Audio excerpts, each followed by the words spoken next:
Studio 16 WAPT News in Jackson, Mississippi. This is the Commitment 2023 gubernatorial debate with Republican Governor Tate Reeves seeking a second term as the Magnolia State's top elected official, touting Mississippi's economic gains and education progress since he took office in 2020.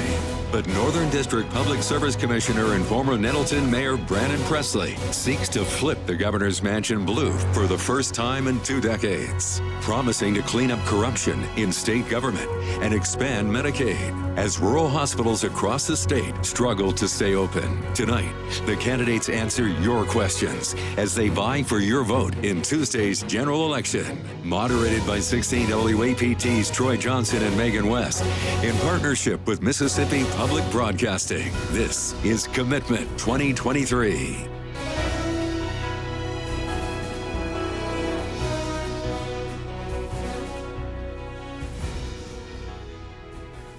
Thanks for joining us tonight. I'm Megan West. And I'm Troy Johnson. Before we introduce our candidates, let's go over the rules for tonight's debate. The questions we're posing tonight come directly from you, our viewers, over the last few weeks. So tonight, you'll hear the candidates answer your questions for the next hour. Each candidate will have 60 seconds to answer. That's right. And once that time runs out, they'll be allowed to finish their thought before stopping. If a candidate does not respect the time cues, his microphone will be cut. If either candidate mentions his opponent during his answer, his opponent will have 30 seconds for a rebuttal before we move on to the next question. At the end of the debate tonight, each candidate will have 2 minutes for his closing statement. The order in which the candidates answer the first question and give their closing statement will be decided by a coin flip.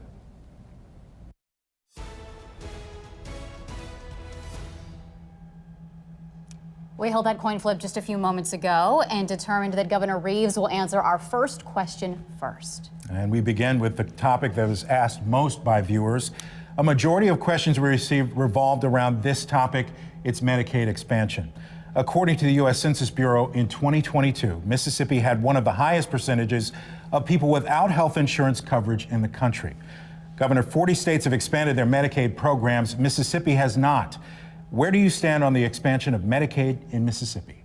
Well, thank you, Troy and Megan, and thanks to WAPT for hosting this debate. And most of all, thanks to the people of the great state of Mississippi for the privilege and the trust that you have placed in me to serve as Mississippi's 65th governor. It has been the honor of my professional life. Medicaid expansion is a topic that has been discussed often in the state. In fact, it's probably the topic that my team and I have worked on more than anything else. And at the end of the day, what we have determined is it does not make sense for the people of Mississippi. It does not make sense for the people of Mississippi because if you were to add 300,000 people to the Medicaid rolls, about 100,000 of those individuals would actually be currently on private insurance. That's private insurance. That's taking 100,000 people that are currently on private insurance and putting them on the government rolls. That doesn't make any sense whatsoever. And so it's much like what President Obama said when he passed the Affordable Care Act. He said, if you like your doctor, you can keep it. But that didn't turn out to be true. And the fact is, if you're out there on private insurance, you might lose yours if my opponent's proposal goes into effect. All right, Governor, thank you. Now we go to the commissioner for his comment. Well, thank you very much, and thanks to WAPT for hosting us tonight. I'm glad we could be on a debate stage. You know, I challenged Tate to 5 debates. He chickened out of 4 of them. Glad he would show up finally tonight. When it comes to Medicaid expansion, look, the results are clear. 230,000 working Mississippians tonight.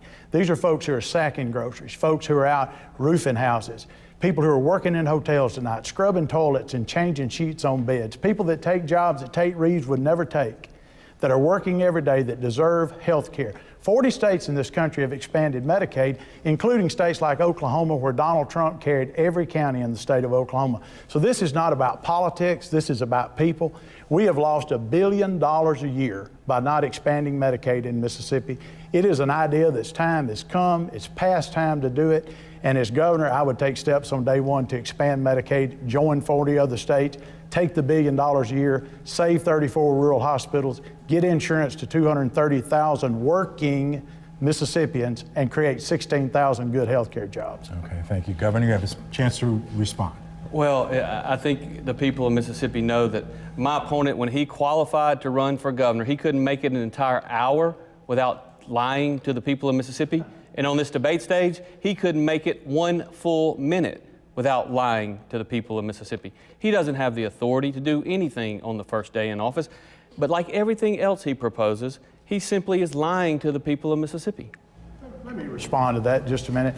I don't know if the governor doesn't know the authority of his job or not, but the governor can file for a Section 1115 waiver, and he has actually the Division of Medicaid is under the governor's office.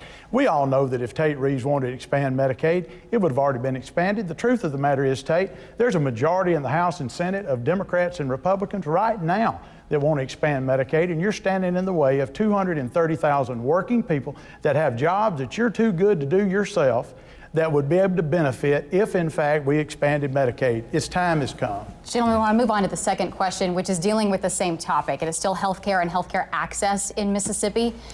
Nearly half of Mississippi's rural hospitals are at risk of closing.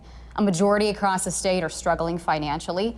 What is your plan to tackle the hospitals in crisis here in Mississippi? Commissioner Presley, Thank you very much. And I think this is a timely topic. We do have 34 hospitals in Mississippi that are on the brink of closure.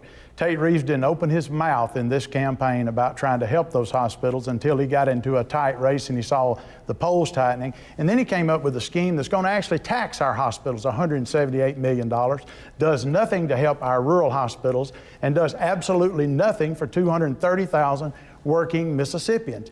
This is why we need to expand Medicaid. There are other changes that I'm willing to look at as governor, but I can promise you this, the first step needs to be to expand Medicaid in Mississippi. A majority of Republicans support expanding Medicaid. A vast majority of Mississippians support it. It is the right thing to do. And let me tell you this, we talk about the cost of the program. Tate Reeves, his own state economist, says that this program will pay for itself. Well, if he doesn't believe his own state economist, he ought to fire his own state economist. But the truth is, this program will pay for itself, create 16,000 good health care jobs, and get health care to 230,000 working, and I want to make that point clear, working Mississippians. Governor Reeves. Brandon Presley now twice has tried to convince the people that are viewing tonight that he knows what conservative Republicans think. He's lying to the people yet again. The fact of the matter is, expanding Medicaid is not the best policy for rural hospitals. But you don't have to look very far to prove that. You see, there's a state to our west called Louisiana. There's a state to our west named Arkansas. And the very same report that Brandon often quotes that says that between 40 and 45% of Mississippi's rural hospitals are in financial troubles and at risk of closure also say that in the state of Louisiana, 40 to 45% of their rural hospitals are at risk of closure. And in the state of Arkansas, 40 to 45% of their rural hospitals are at risk of closure. Guess what the difference is in Mississippi and Louisiana and Arkansas? Louisiana and Arkansas have expanded Medicaid, Mississippi has not. It is not the financial windfall that Brandon Presley would have you believe. It costs taxpayers about $300 million a year. It takes individuals that are currently on private insurance and puts them on government insurance. And for all of those reasons, it's often the case when Democrats talk about expanding government services, there are unintended consequences. The unintended consequence of expanding Medicaid to 300,000 Mississippians is moving individuals off of private insurance. And by the way, that's bad for rural hospitals as well, because the fact is that when you move them from private insurance, the reimbursement rates for those 100,000 people are actually lower when they go on Medicaid. And that's why the financial scheme doesn't work. 30 seconds for rebuttal. Sure, thank you very much. Look, the fact of the matter is, we're not talking about Arkansas, we're not talking about Louisiana, we're talking about Mississippi. I want to be governor of the state of Mississippi. I'm not running in Arkansas and Louisiana. The fact is, the Mississippi Hospital Association supported me because they know that I will take action on day one to work with the legislature to expand Medicaid. That's first and foremost. Secondly is 40 other states in this country, none of which, like Mississippi, let me give you a good example. Oklahoma, I told you Donald Trump carried every county in Oklahoma, and Oklahoma expanded Medicaid. South Dakota hadn't voted for a Democrat for president in decades. The voters of South Dakota, through the ballot initiative, which, by the way, we've lost our right to vote under this guy, South Dakota voters expanded Medicaid. The truth is, it's one way in which we save our rural hospitals, deal with uncompensated care, and get health care to 230,000 working people. Okay. I just want to thank Commissioner Presley for noticing that Donald Trump endorsed me for governor of the state of Mississippi today. He likes to throw his name out there, but Donald Trump's only supporting the only conservative in this race. We've got to move on to our next question. Both of you have proposed tax cuts. Governor Reeves, you've continued to advocate for abolishing the state's income tax. Commissioner Presley, you proposed to eliminate the state's tax on food and cut fees on car tags in half. We're going to go to Governor on this question. How do you plan to get this done? How do you plan to replace the revenue that would be lost? Well, look, I've been a tax cutter as governor. I was a tax cutter as lieutenant governor. In fact, in 2016, we passed the largest tax cut in Mississippi history. In 2021, we passed an even bigger tax cut. Combined, we've cut taxes over $1.2 billion for the people of this state. I do believe that eliminating the income tax is the best public policy for the state. In fact, we have Texas to our west and Florida to our east. We have Tennessee to our north. And Mississippi is at a competitive disadvantage when it comes to growing our economy, when it comes to economic development, when it comes to growing our population, because we have an income tax. We tax work when these other states do not. Commissioner, how would you replace that lost revenue under your scheme? Let me say, I'm glad you used the word scheme, because Tate Reeves' tax plan is such a scheme, he couldn't even get it passed in a majority, supermajority, House and Senate made up of his own party. Look, I want to cut the sales tax on groceries. We have the highest sales tax on food of any state in the United States of America. If you go out tonight and buy feed for a hog or feed for a cow, you pay 0 sales tax to feed that hog or that cow. But if you want to feed your baby or you want to feed your family, you pay the highest sales tax in America. Now, Tate Reeves wants to talk about being such a tax cutter. Hey, he talks so tough, but he does so little. He's been in office for 12 long years. He could have passed those tax cuts. He could have gotten the sales tax off for groceries. He could have cut car tag fees in half. Instead, he wanted to funnel millions of dollars to his personal trainer and be involved in the state's largest public corruption scandal rather than getting money back to the people of Mississippi. I would make sure that we got the sales tax off of groceries, cut car tag fees in half, and saved working Mississippians money. He's had 12 years to get this done. He's done nothing. Okay, Governor, rebuttal. $1.2 billion in tax cuts in the last 6 years. $1.2 billion we've cut taxes. If you earn income, if you make a living, if you earn income and you make a living in this state, we've cut your taxes. You have more money in your pocket because of conservative leadership in the Mississippi legislature and in the governor's office. And if we were to turn Mississippi blue,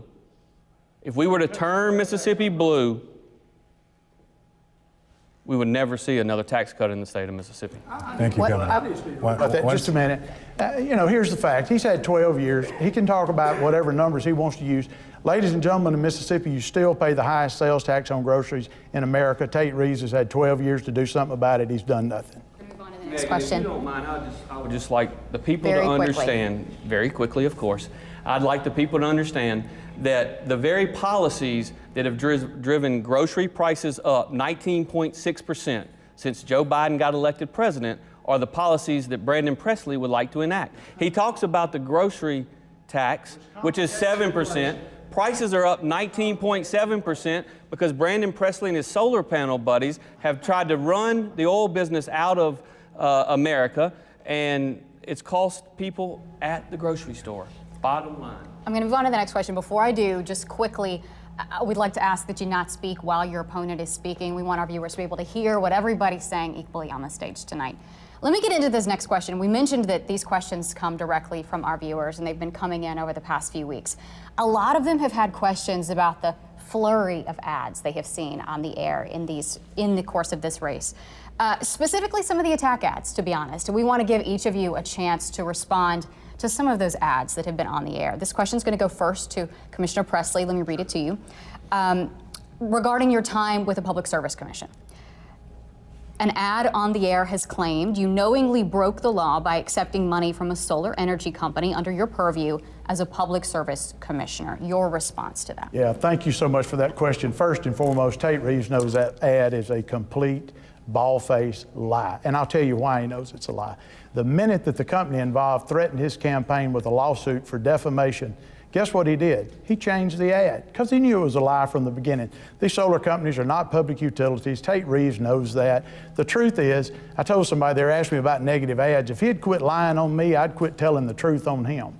And the truth is, in this campaign, this governor has been ensnarled in the largest public corruption scandal in Mississippi history. $77 million diverted for things like Brett Favre, a volleyball court. For Tate Reeves' personal trainer, $1,300,000. And what did Tate Reeves do? He fired the independent investigator. He delayed depositions 13 times indefinitely. He is at the center of the state's largest public corruption scandal. And so what do crooked politicians do when they've been caught in a scandal like this? They try to throw some sort of accusations at somebody else. He knows it's a lie. The minute he was threatened to be sued, he changed the ad. Megan, you would have to believe in time travel to believe that I was involved in the DHS scandal. The fact of the matter is, I was sworn in as governor in January of 2020. It all happened before I was governor. And that's the reason even the liberal media in Jackson has called Brandon's accusations false. They've called it dishonest. They've called it half-baked because it's a lie. It's a lie being perpetrated by the Democrat National Committee, which is funding his campaign. 80% of the money that he is spending in this campaign has come from California, New York, Massachusetts, and Washington, D.C. And if you're keeping score at home, that's over $10 million in far-left radicals funding his campaign. I'll just say this about the scandal that he is involved in. 3 public service commissioners in the state of Mississippi have gone to jail for doing exactly what he's done. He's taken money from his solar panel buddies. He's approved their ability to produce energy. That's illegal in Mississippi. The law is clear, and Brandon Presley knowingly broke the law. 30 seconds. Response to that. Yeah. Look, first and foremost, report out just yesterday in Tate Reeves' pay-to-play scheme, because everybody knows that he's an arm twister for campaign contributions. He'll do anything that is something that will benefit his campaign. His contributors have benefited over $1 billion. One guy gave him $25,000 and then about 48 hours later became a gaming commissioner. He knows these attacks on me are lies. It's why he changed the ad when he was threatened to be sued with it. But the truth of the matter is he is at the center of the state's largest public corruption scandal. He knows that. We found out his brother, we've got text messages where his brother was text messaging with Brett Favre about how to be a PR agent. That's me, my name is on the ballot. That's fine. Okay, You need to gentlemen. keep my You family can out. read that. Those are the text Gentlemen. messages. We're- Those are the text We have to messages. keep on time. 30 seconds is up, and we will continue And we're- that discussion with exactly, our next because question. our next question is to you, Governor. And that ad that attacks your potential involvement in the TANF scandal says, in part, under Governor Reeves, millions of dollars were steered from education and jobs to help your friend's personal trainer. And it also points to the firing of the TANF investigator. Now, how do you respond to those claims? You have a minute. Well, just as I said earlier, you would have to believe in time travel to believe that I was involved in the TANF scandal. The fact of the matter is, it all happened before I was governor, between 2015 and 2019. Brandon Presley knows that. But just like he'll lie about my family, he'll lie about me, he'll lie about everything he believes or doesn't believe because he doesn't have any core beliefs. That's the reason that 80% of his money came from California and New York and Washington, D.C. Why on earth would someone in California and New York want to give him $10 million to run for governor of Mississippi? It doesn't make any sense whatsoever. And the reason is because he'll say anything to anybody. He'll say anything to anybody. When he's in the room in California, he's telling them one thing, and when he's in the room in Mississippi, he's telling the voters something completely different. Mississippi doesn't need a governor like that. All right, Commissioner, your response. Thank you for letting me respond to that. First and foremost, he wants to talk about time travel. You don't have to travel too far back, Tate. You fired the independent investigator in this case when he got a little too close to your buddies, a little too close to your campaign contributors, a little too close to those who finance your way of life. And guess what? Then you fired him.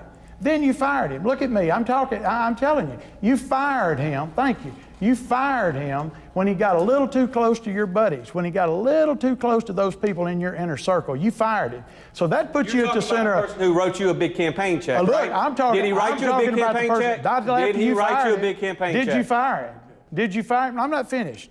And he wants to talk about California and New York. Let me tell you this, Governor. How about you talk about Caledonia and New Hebron? You're obsessed with California and New York. I hadn't been to California. I don't even know what you're talking about. But the truth is, you are a bought and paid for politician, and you know it, and the people of Mississippi know it, and they know good and well that you've had the guts and the backbone to do nothing to clean up corruption in Mississippi, because you've been the chief cheerleader with pom-poms in your hand for corruption. 30 seconds. Can I just say something about Caledonia? Have you been there? Yes. I went to breakfast in Caledonia last Monday morning, and I'm gonna tell you something, Brandon. You're gonna get more votes in California than you get in Caledonia. Well, I'll take that. I'll take it. We'll move on now to our next question. We did receive a number of questions from viewers regarding the TANF scandal. The Temporary Assistance for Needy Families scandal was the largest embezzlement case in Mississippi history. This question will go first to you, Commissioner Presley. What is your plan to ensure that the $77 million in TANF money is fully recovered? I am so glad you asked that question, because here's going to be another big difference between me and Tate. I am the only candidate in this race of the two people standing up here. He has not opened his mouth one time in this campaign to talk about ethics reform. Have you heard him say anything about how to stop this scandal from happening again? Absolutely not. He's not opened his mouth, because he has been the chief cheerleader of corruption, like I said, with pom-poms in those hands for 12 long years. I have offered a bold ethics plan that does several things. Number one, we would stop the unlimited campaign contributions that come into Mississippi. We have a system today, and Tate Reeves is a poster child of this, that is bought and sold to the highest bidder for the most cash. It's well known around the Capitol. If you want to see the governor, you better milk out a campaign check. If you want to talk to him about an issue, you better make sure you're on his right side. I'm not going to be that type of governor. So I proposed a bold ethics plan that not only stops the TANF scandal from happening again, that would allow the Ethics Commission to hire an independent investigator, unlike the one that he fired, and the Ethics Commission could hire an independent investigator that could not be fired by either the governor or the legislature. He's not opened his mouth about ethics. He's not going to open his mouth about ethics reform. He is the poster child of this broken, corrupt system. Thank you, Commissioner. Governor Reeves. 3 public service commissioners in Mississippi have gone to jail in the last 30 years for doing exactly what Brandon Presley did. 3 public service commissioners have gone to jail by doing exactly what Brandon Presley did. But during my administration, we actually have sued to recover every single penny that is owed the taxpayers of Mississippi. When we decided to change law firms, we hired one that was more experienced, that had more people, that had more resources, wherein the person that was doing it was an individual sole practitioner and just didn't have the resources available. He also is a big campaign donor to my opponent. But the fact of the matter is, we hired a law firm that was full service, that has offices in 15 states, that has sued every single individual that is alleged to have received funds illegally. I'm the only person standing on this stage that has actually fought to recover those dollars. That's a fact. It is an absolute fact. 30 seconds, yes, sir. A couple of things. If you think Tate Reeves will take on corruption, I've got some beachfront property in Nettleton to sell you. We know he's not going to take on corruption. Secondly, he wants to talk about the law firm he hired. Guess who that law firm is? Guess who they are? Tate Reeves campaign contributors. And they gave to him before that.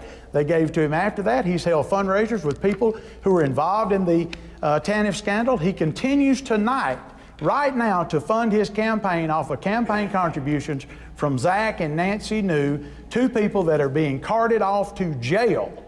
Tate Reeves still funds his campaign tonight off of money that they gave him. All right, Commissioner, thank you. If I could, if y'all don't mind, the voters really need to hear this. Look, 3 public service commissioners have gone to jail for doing exactly what Brandon Presley has done. And now he wants to convince the voters that he is going to clean up corruption. What a hypocrite he is. He continues to mention my name. I'm going to continue to ask for my time. Let me say this to you, Tate. You know and I know the minute you got threatened to be sued, you changed the ad because what you're telling is a lie. Solar companies are not public utilities. The law is clear. You know it. I didn't violate any law. But here's what we do know. Here's what we do know. You hired, I did not. Did not. Did not. Absolutely not. Regulate entities. You took now you know tens well. of thousands. All right, gentlemen. Let me ask you this. Did you fire the independent investigator? Gentlemen, we need to move on. We have to move on. There are more questions from our viewers that we want to get to tonight, and all of them came from our viewers, but some are coming to the candidates straight from the mouth of voters. I want you guys to take a look at the screen to your right. Mark Ember has a question about welfare reform. Hi, I'm Mark Ember, and I have a question for both candidates. Why are we not exploring welfare reform to eliminate single-family homes?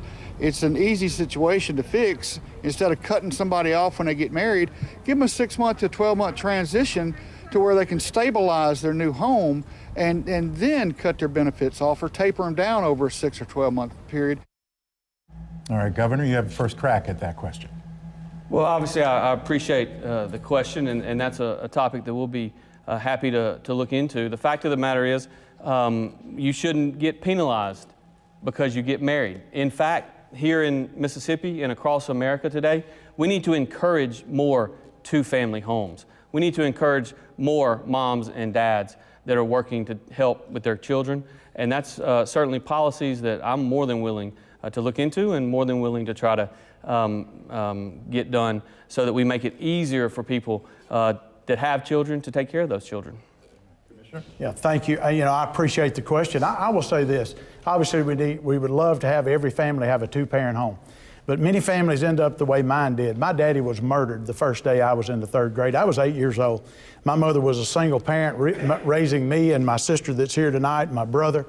We had to have our lights cut off sometimes because guess what? My mama just couldn't pay the light bill. It wasn't that she didn't know our power bill was due.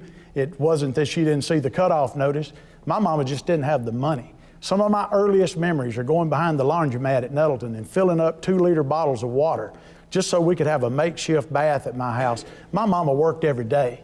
My mama's somebody that Tate Reeves would say is a welfare person. But my mama worked every day in a garment factory and was a preschool teacher. And we did the best we could. So I think we've got to look at this and realize that there are going to be family situations out there like mine. My mama would have loved for my daddy to have lived, to be able to raise us all together.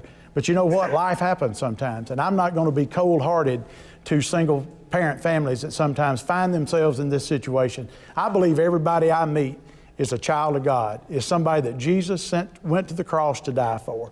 And I believe we should treat them with dignity and respect. All right, Commissioner. Governor, you have a rebuttal if you'd like. Well, what I would just simply say is tonight Brandon Presley has tried to speak on behalf of conservative Republicans. He's tried to speak on behalf of Donald Trump. And just then he tried to speak on behalf of me and tell the voters what I think and what I believe. And Brandon, you don't speak for me, and you don't speak for Republicans. Our next question. He mentioned me. I don't think anything in my answer right there, reciting the fact of my childhood, said anything about how the governor thinks about anything. I'm simply saying that there are families out there that have had mothers and fathers that have died that should be treated with compassion and dignity. That's Brandon Presley's position. Thank you, Ain't got anything to do with Tate Reeves. We're going to move on to the next I question. believe that those families should be treated with compassion as well. But Brandon lied to you again. He simply said during his answer, he said Tate Reeves believes my mama. He lied again, over and over and over.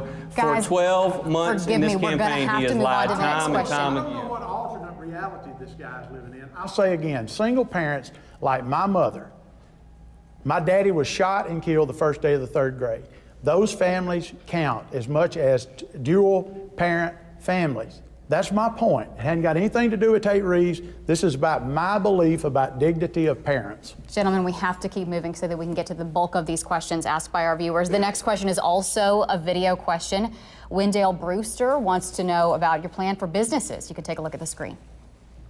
I'm Wendell Brewster. I own a few businesses in the state of Mississippi. So my question for the candidates is, how are you guys going to help the small black businesses in the state of Mississippi? Commissioner Presley, you're first here. I think that's a great question. Number one, African Americans, black community make up 40% of our state. To ignore the business portion of the black community is both amoral, but it's also economically stupid. for our state to do. I believe that we've got to reach out to black-owned businesses, Mississippi-owned businesses, both black and white, to make sure that we are getting more state contracts and more business from the state to those particular companies that are based in the state of Mississippi. I get so mad when I drive by public projects that you and I as taxpayers are paying for, and we see car tags and truck tags from Texas and Oklahoma and Missouri and Maryland doing work in Mississippi, getting paid with our tax dollars, when we know good and darn well there are Mississippi companies that could be doing that business. I created the Hire Mississippi program at the Public Service Commission to up the amount of business done with Mississippi-based businesses. This is something I would want to tackle as part of the first 100 days in my administration as governor. It's something Tate Reeves has had 12 years to do something about, and you can still drive by public projects that are being paid for and given to out-of-state companies, many of whom end up being his campaign contributor. Surprise, surprise. Governor Reeves. Well, Mr. Brewster, thank you for that question. My goal is for everyone in Mississippi to have a good job. My goal is not only for them to have a good job, but to have a good career.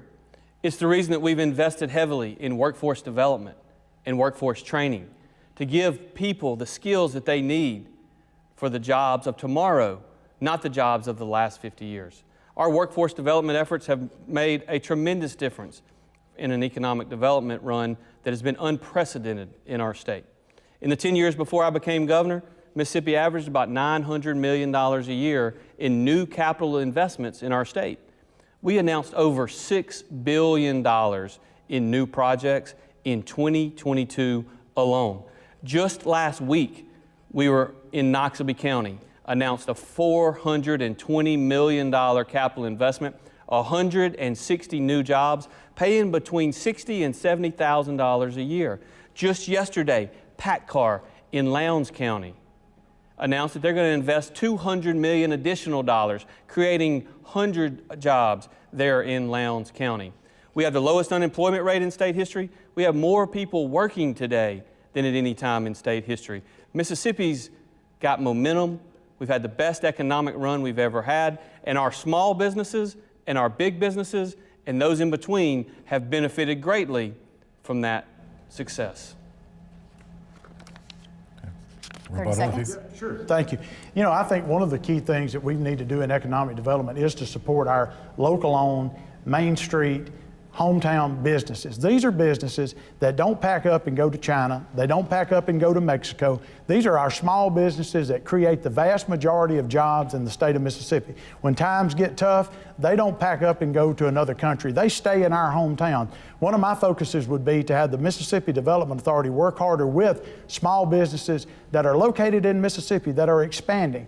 Right now, we have not had a director of the Mississippi Development Authority for 3 years. That is how dysfunctional this administration is. For 3 years, we don't even have a head economic developer. So yes, I'm proud to hear the announcements of jobs. The truth is that credit goes to the local economic developers, local county boards of supervisors, and in many cases, local communities that have invested in their public infrastructure to land the economic development. All right, Commissioner, thank you. We're going to turn to... It's quite an insult to the men and women who work at the Mississippi Development Authority, who work hand in glove with those local economic developers. Again, in 2022 alone, we announced over $6 billion in new projects. This is a prime example that for you to believe Brandon Presley in anything that he says, you got to believe that everything in Mississippi is bad.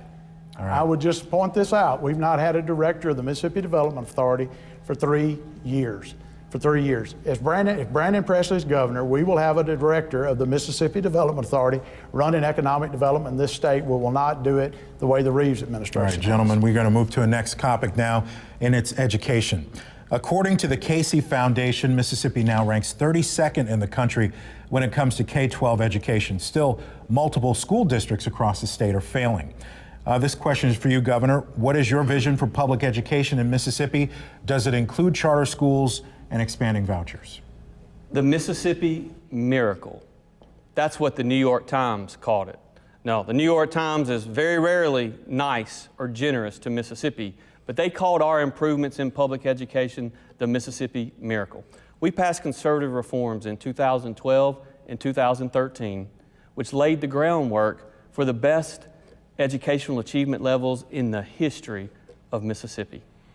I'm so proud of the teachers and the administrators, and I'm so proud of the parents and the kids for the work that they have done to achieve this. 10 years ago, our high school graduation rate in Mississippi was 72.5%.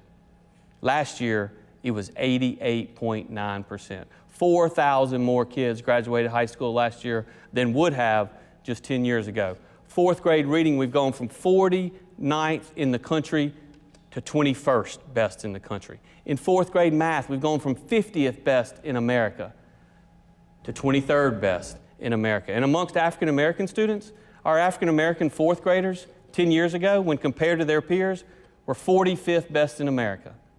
Last year, because of our conservative reforms, our black fourth graders scored 5th best in America. That's something we should all celebrate. Governor, thank you. Commissioner. Let me say this. It's evident who educators in this race support and know really will have their back. I'm proud to stand here tonight being endorsed by the Mississippi Association of Educators, the largest group of school teachers across this state. They looked at Tate Reeves' record, they looked at my record, they looked at my platform, and they chose to endorse me over him. The truth is the pay raises that he talks about, that he brags about a lot of the times, ended up being, one teacher told me just last week up in North Mississippi, she netted out $23 a month. $23 a month in teacher pay, and he brags about the teacher pay raises. Look, I think we're measuring wrong on where we're going in teacher pay.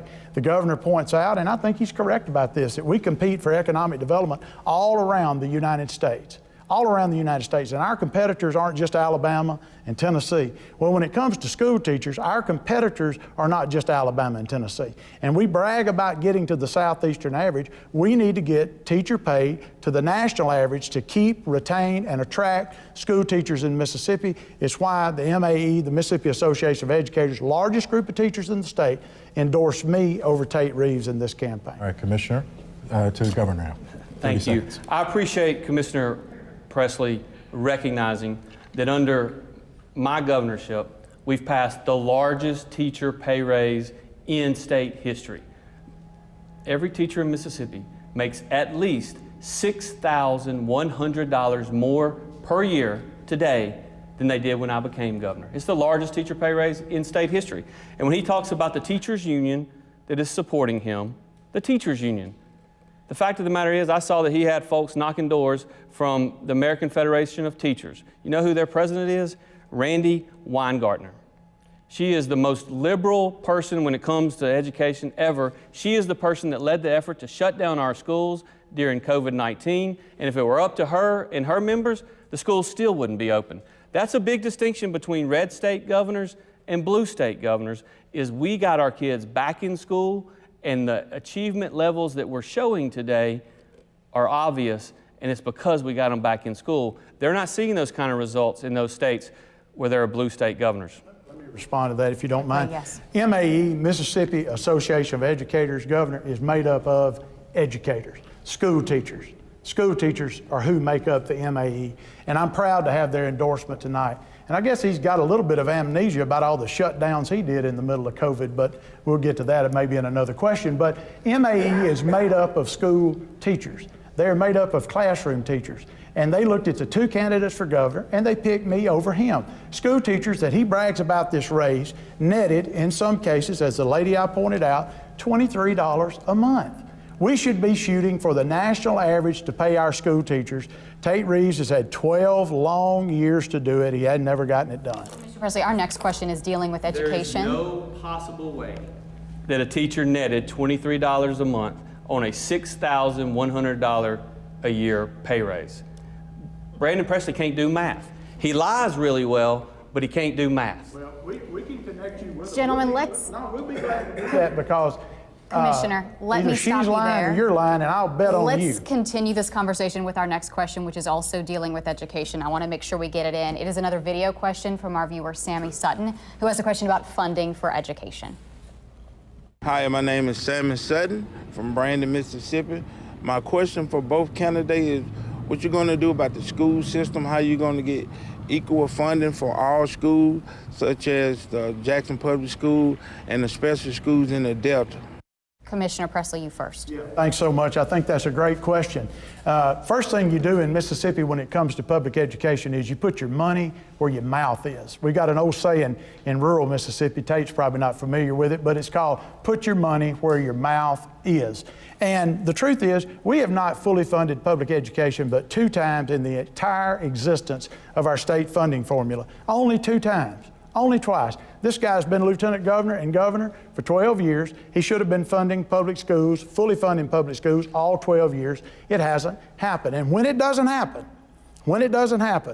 I've called Tate Reeves a hide and seek tax increaser because he hides behind some policy and seeks somebody else to raise the taxes. When the legislature and the governor do not fully fund public education, it falls upon local boards of aldermen, local city councils, local boards of supervisors, local school districts to do what? Raise your property taxes. And when you see your property taxes go up for public education, you can thank Tate Reeves for it because they have underfunded public schools year after year after year. Yes, they funded it this year, but man, that is a bad batting average when we've seen property taxes go up. Put your money where your mouth is, fully fund public schools first, and stop the type of giveaway programs of Brett Favre's $5 million volleyball court, his personal trainer, $1,300,000. Take that money and put it into public education. Governor Reeves. Brandon Presley lies again.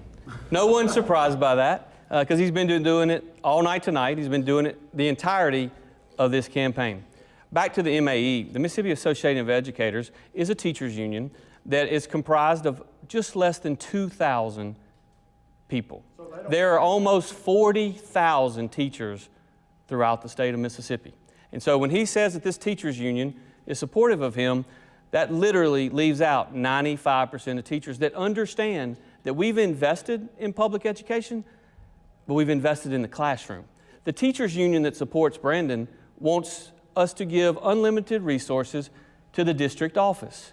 We want to invest money in the classroom. We want to invest money in teacher salaries. That's the reason that $6,100 a year raise, which cost somewhere in the neighborhood of $300 million a year. All told, we've increased funding by about $400 million a year to our public schools. And even Brandon just admitted that this year that we did it, but he's upset that we didn't do it sometime 15 years ago. Thank you. I'm very upset. You got that right, Governor. I'm very upset at the fact that you've not fully funded public schools. I sure as heck am. I'm mad. It's not just upset. I'm mad when I see my local property taxes go up and people throughout the state see their local property taxes go up. If you're watching tonight and your local property taxes went up to pay for education, you can thank Tate Reeves for it because they have not fully funded public schools every year. He wants to count one time and say he's got this great record. Let me go back to MAE a minute. You don't think those 2,000 teachers matter? You don't respect those 2,000 teachers? You want to disparage them? You count your numbers all you want. Those are 2,000 classroom teachers taking a job you wouldn't take, spending money out of their own pocket to buy supplies for the classroom that you wouldn't do.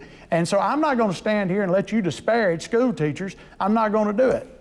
All right. I would just simply say that it is not a surprise that the teachers union that represents less than 5% of teachers across Mississippi would endorse the liberal Democrat. Would you take a job as a school? We've got to move on. We've got to move on, gentlemen. We've got to move on. And the next question is about Jackson. We're going to go to more video tonight. Courtney from Ridgeland wants to know how you both plan to combat crime. My name is Courtney. I live in Ridgeland, and my question for both candidates is, what are you going to do to actually make a difference in the crime in the area, especially, you know, getting into Jackson? I know a lot of people talk about it, but what are you actually going to do about it? Governor? Well, thank you, and thank you for that question. We've worked very hard to do a number of different things to address the violent crime in the city of Jackson. I was really the champion in the Mississippi legislature 6 or 7 years ago when we created the Capitol Complex Improvement District. We created the CCID so as to allow for more state funding into the CCID. And since that time, we've spent almost $90 million has been allocated to projects across Jackson. In addition to that, we have spent about $63.8 million on water and sewer projects in the city of Jackson. In addition to that, since I've been governor, we've spent almost $64 million at Jackson State University. But we've really prioritized our spending within the CCID on Capitol Police. We have moved Capitol Police from an entity that just looked over state buildings to a real police force. We've hired over 150 police officers. And I'll tell you, Megan, I'll tell you, Troy, there is no doubt in my mind that Jackson is safer today because of the men and women of Capitol Police who get up every day and put on their uniform. And you can ask virtually every resident of the city of Jackson how appreciative they are of the Capitol Police. I'm appreciative of them, and I hope everyone watching tonight understands the important and vital role that they are playing in getting law and order restored to the streets of Jackson. Thank you, Governor. Commissioner? Yeah, let me say, look, of the two candidates standing up here, I worked at a law enforcement agency both while I was in high school and also while I was going through community college, and I plan to be the most pro-law enforcement governor this state has ever seen. I believe we have got to do things to combat crime in Mississippi. We have got to work with local officials. We have got to work with not only those on the city level, but those on the county level for an approach to go after criminals wherever they are. Jackson has a crime problem. Jackson's not the only city that's got a crime problem. Right now, tonight, Troy, right now tonight in some of our most rural counties after midnight, there will not be one deputy sheriff on patrol. And if there is one, there won't be two.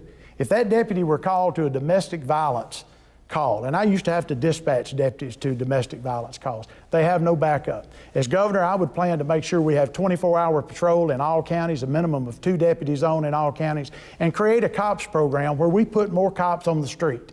I think it's important that we have strong law enforcement in Mississippi and that we combat crime. We do that working locally with both city and county officials and the state being integral in that. We need to fund more cops on the street. All right, thank you. Governor Reese, a response? I would just simply say that you heard Brandon say that if he were governor, he would listen and do what local officials told him. I don't think that the mayor of the city of Jackson wants there to be more police on the streets, and I certainly don't think he wants there to be more Capitol Police officers on the street. So if you live in Jackson or if you come to Jackson to work and you think Capitol Police is doing a good job, then I'm the person you ought to vote for. If you think they ought to go away, then you probably ought to vote for the other guy. Let me say this, the governor needs to clean out his ears, because I didn't say I would take orders from local officials. Clean your ears out. What I said was you should work with local officials. And there is no way in which we're going to combat crime in Mississippi without working with local officials. I was a small town mayor of the little town I came down here tonight from, 1,908 people. And let me tell you something, the Nettleton Police Department needs to work with the Monroe County Sheriff's Department and the Lee County Sheriff's Department. And when we do that, we have a much better approach on crime. Gentlemen, our next question is on a related topic, staying with the city of Jackson. It is, of course, not only the state's capital and seat of government, but generates the highest amount of tax revenue in the state. However, a recent audit done by the state auditor's office shows a decline in revenue and expenditures. As governor, what would you do to invest in and support the city, Commissioner? Thanks. I think there are two things in the city of Jackson we've got to do. 2 economic engines that the state needs to be a part of, and I think will help the city as a whole. Number one, the University of Mississippi Medical Center. Part of that is through Medicaid expansion. We need to support the University of Mississippi Medical Center. If we expand Medicaid in Mississippi, help 230,000 working people, save 34 hospitals, and are able to invest in our healthcare system statewide, that has a benefit to UMMC. UMMC is an economic engine in the state, in the city of Jackson, and we need to invest in it and make sure that we're growing our state's only trauma level hospital to make sure we've got care, but also that's an economic engine for the city. Secondly is Jackson State University. You know, my vision of Jackson State is to be a true urban university. I think we have got to invest in historically black colleges and universities.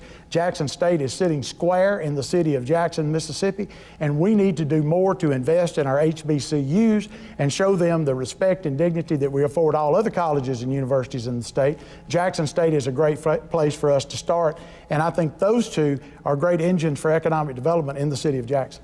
Governor Reese, your response. Well, I would just point out, if you don't mind, that when we announced our plan to help save rural hospitals, the head of the University of Mississippi Medical Center stood right behind me because she understands what that plan means to the university.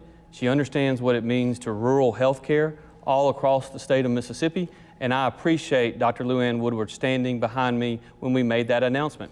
More importantly than that, though, I appreciate that the fact that her and her team have sat in numerous and countless meetings over the last 6 months working on ways to solve our problems.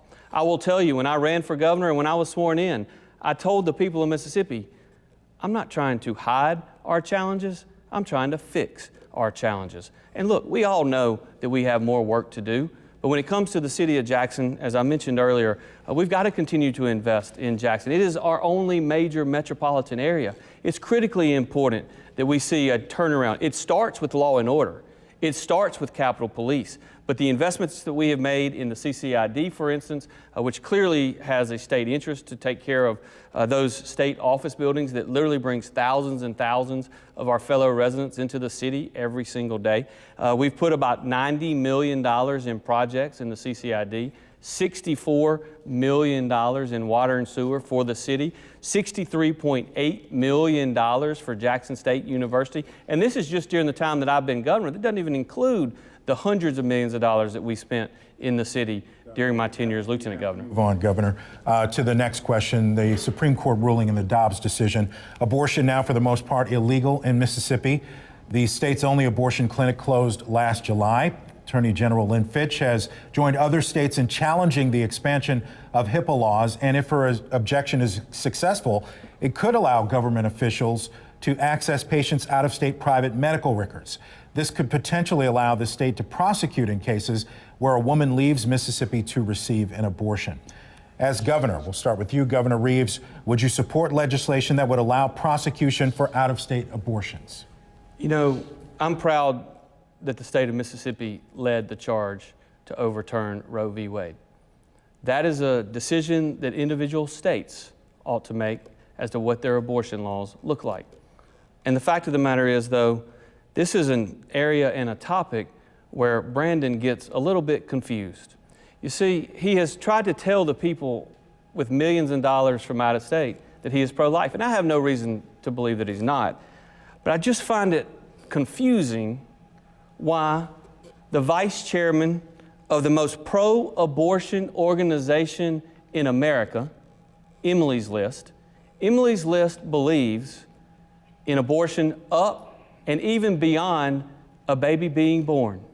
And the vice chairman of Emily's List wrote Brandon not one, but 2 checks in this campaign, the most recent one being within the last 2 weeks and being for $50,000. I don't understand why he would even take that check if he's truly pro-life. He ought to send it back to California. Commissioner. I wish he would have answered the question that you asked him. I'd be glad to cede him a little time to do that, actually. But let me say this. Unlike Tate Reeves, let me say this to you, Governor. Anybody that contributes to my campaign, I'm not like you. I'm not going to sell my soul for $20 for campaign money.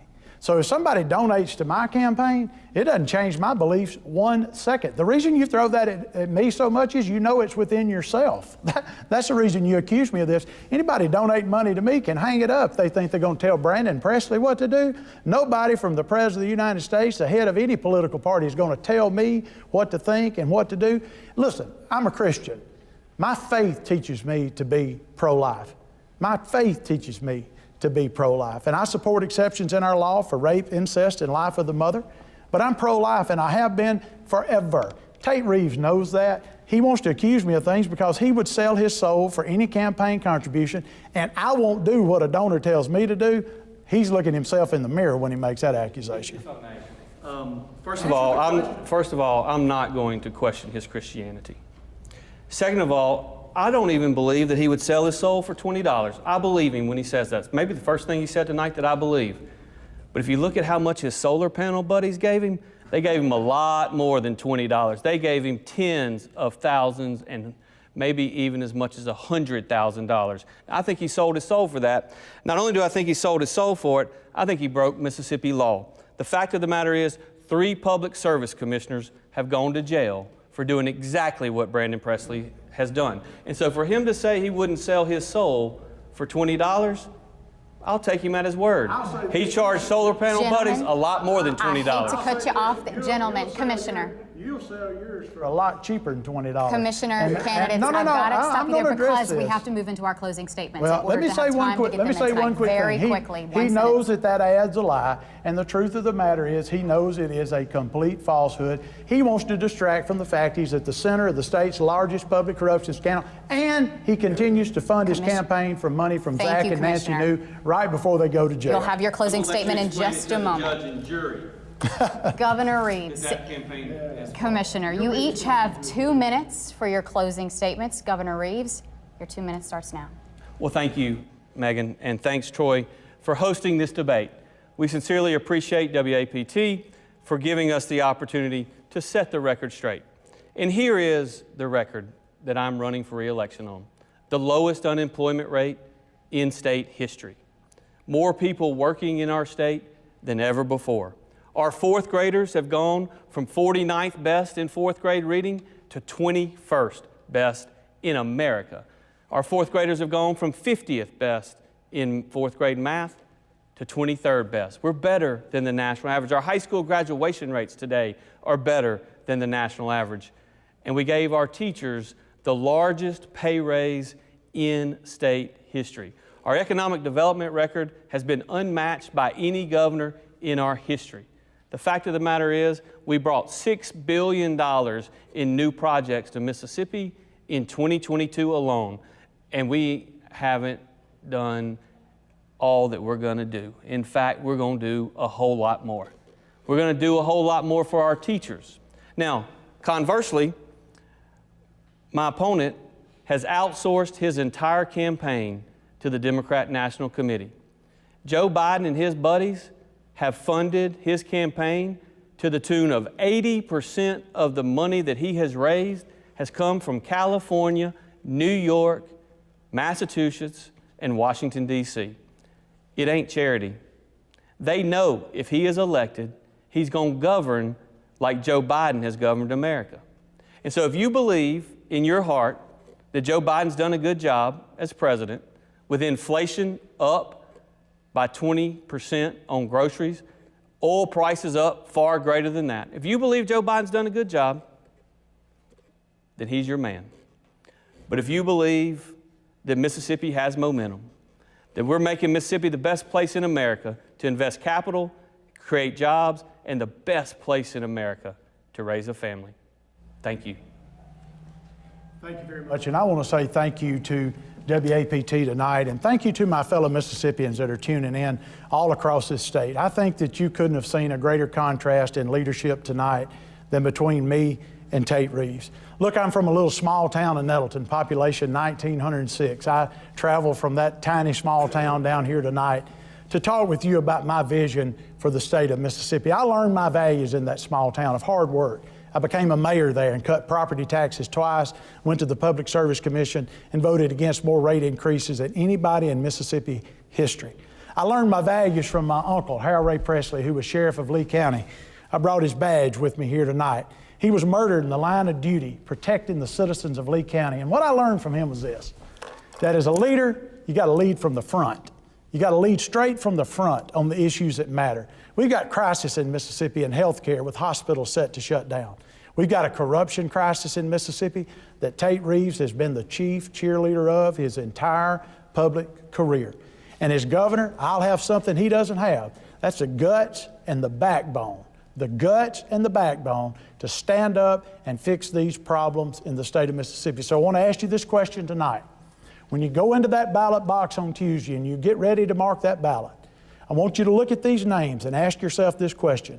Which one of those two guys has the guts and the backbone to take on the biggest fight for the people of Mississippi? Which one of them, Brandon Presley, can't be bought and sold, won't be told what to do?